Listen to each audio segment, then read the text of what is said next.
في الاخر فاش غادي تموت، فاش غادي تسالي حياتك، غادي تلقى قدام بجوج حوايج، واحد الحفره، التراب اللي غادي يزدو عليك به شي طلق مع سيدي ربي.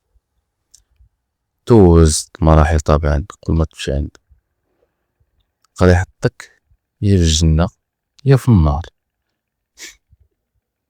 فانت كإنسان غادي تختار دائما الراحه الابديه، ما غاديش تختار داك الشهوات العابره باش دوز حياه خالده وراء الموت، دوزها في العذاب وفي الجحيم. طبعا كاملين هكا، الفطره السليمه د الانسان هكا.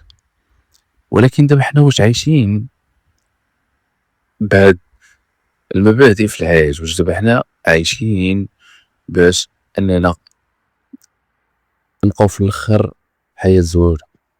لا، الحياه دابا هي واحد العباره، او لا، هي عباره عن بزاف د الحوايج خايبين ولا بزاف د الطرقات شادين، وحنا غادا بينا للهلاك، الهلاك في الدنيا والهلاك في الاخره. وإلا كنتي انت اهم حاجه عندك في هاد الحياه واهم حاجه عندي انا هي راسك، فراه خاصك تحافظ عليه في الدنيا وتضمن ليه حياه الخلد في الجنه. هادشي علاش تخلقنا، وهادشي اصلا اللي غادي يخليك سعيد بالفطره السليمه ديالك. لان الا كنتي انت مقاد حياتك دابا تكون فرحان، زائد الا كنتي موجد الحياه ديالك غدا غادي تكون فرحان كثر. دائما الانسان يحاول انه ماشي يخدم داك الدماغ، وانما يخدم البصيره ديالو صايبه. ان الحياه دابا، الحياه اصلا كتخرج الا خرجتي انت اصلا تخدم اولا شي حاجه، غتلقى عندك واحد الوقت الخدمه لا يساعد على الصلاه، عندك واحد الوقت الخدمه ما غاديش يساعدك انك تصلي، زائد الوقت الملاهي ما غاديش يساعدك باش الويكاند كاين في الجمعة والسبت والحد، الجمعة عام نهار. وهذا شيء زوين لأن عندك الجمعة ديالك، عندك الجمعة في العشية والسبت والحد. هادشي ماشي لكلشي، حيت عارفين أن الجمعة كيخدموها الناس، كاين يمكن شي دول إسلامية الجمعة ما كيخدموهاش، معرفتش علاش، ولكن كنظن أن السبب هو سبب ديني، لأن الجمعة ما خصهاش تخدم. الجمعة هي واحد اليوم مقدس عندنا حنا كمسلمين، ولكن احنا كنشوف عليا اهم حاجه عندك في الحياه كما قلنا هي انت ياك. فدائما عرف انه واحد شويه وغادي تمشي، واحد شويه وغادي تمشي. انت دايز في واحد التران، كل واحد كينزل في المحطه اللي غينزل فيها، واحد النهار غتوصل المحطه ديالك بالسميه ديالك بالساعه ديالك كلشي ديالك، غتنزل تما وغادي تمشي. فحاول انك تنزل في ديك المحطه وانت جايب معاك داك الباكاج باش غادي تعيش في داك المدينه الجديده اللي غادي تحط فيها، ولا تبدا ديك الحياه الجديده ديالك في بلاصه اخرى واللي ما عمرك غادي تمشي منها، بلاصه اللي فيها الحياه الابديه. غتمشي وغتلقى العمل ديالك، شانطه غتلقى فيها العمل ديالك، شانطه غتلقى فيها التعامل ديالك مع الناس، شنو درتي، الصداقات، الوقت ديالك فين ضيعتي، المال ديالك فين ضيعتي، الشباب ديالك فين ضيعتي، الصلاة، الدين، الأعمال الصالحة وكلشي الزوين. وعلى اليسار غادي تلقى الأعمال الخايبة، هضرة في الناس، تعدو شحال من حاجة غادي تلقى، شحال من حاجة خايبة غادي تلقاها تماك.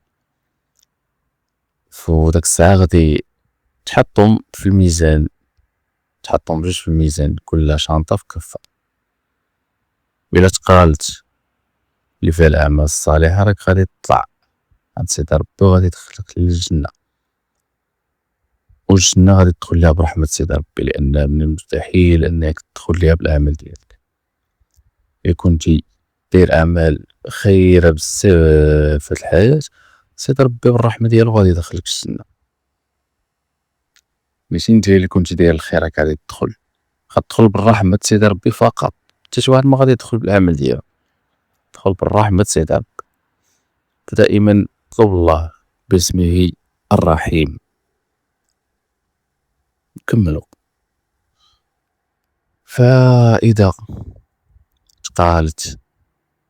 تقالت الشنطة اللي فيها الأعمال السيئة والخداع والظلم والتعدي على الناس، شنو كتضل المصير ديالك ديك الساعة؟ حياة كاملة أو خالدة جهنم في العذاب، تحرق، تولي تنشأ من جديد، تحرق. علاش؟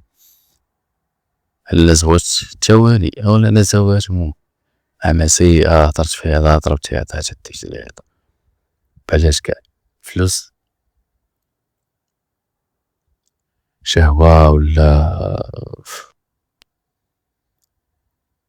ما كاين حتى شي حاجة تبرر حتى شي حاجة ما غادي تبرر أنك تضيع واحد الحياة كاملة أولا حياة خالدة، ماشي كاملة، حياة صافي غتمشي تما غير انت حي، تنعس ما كتنعسوش، تنعس ما كاينش، من غتمشي وانت هكاك او مالك عليا اصاحبي، مالك عليا، انت كيخلع وي، ولكن كيحفز باش انك كتشوف راسك انك ما قادرش تصبر على الشهوة ديالك وعندك واحد شوية الفلوس، توكل على الله، توكل على الله وتزوج. خلينا من داك العقلية ديال اللي مربين بها دابا ديال غنتزوج غيوقع لي غدير لي الفلوس، شنو الفلوس عندك باش دير لك مثلا في المية الفلوس هادي باش ديها لك انت، وهي داتها لك شنو ما عندكش القدرة انك تبدا زيرو ولا شنو؟ كاينش اللي غيديك شي حاجة وما كاينش اللي غتزوج وغتطلق، كاين بزاف د الحوايج، كاين بزاف د بنات الناس، كاين الانسان دائما توكل على الله، توكل على الله يكون خير، حنا عارفين الوقت خيبت ولكن انت توكل على الله، كيما انت مزيان مازال الناس مزيانين، كنتي خايب ما كنظنش انه غيطلع لك الفيديو هذا، الا كنتي خايب كنتي زويون غادي يطلع لك. نعاود نقول لك لاخر مره، انت اهم حاجه عندك، اهم حاجه عندك في هذه الحياه هي تسالي هذا الامتحان اللي رحنا فيه دابا، حياه امتحان، تسالي هذا الامتحان وتكون ناجح فيه، ويا صبر، تقاتل، الوقت دايز اخي، الوقت دايز، الحياه دايزه، ما تندمش راسك.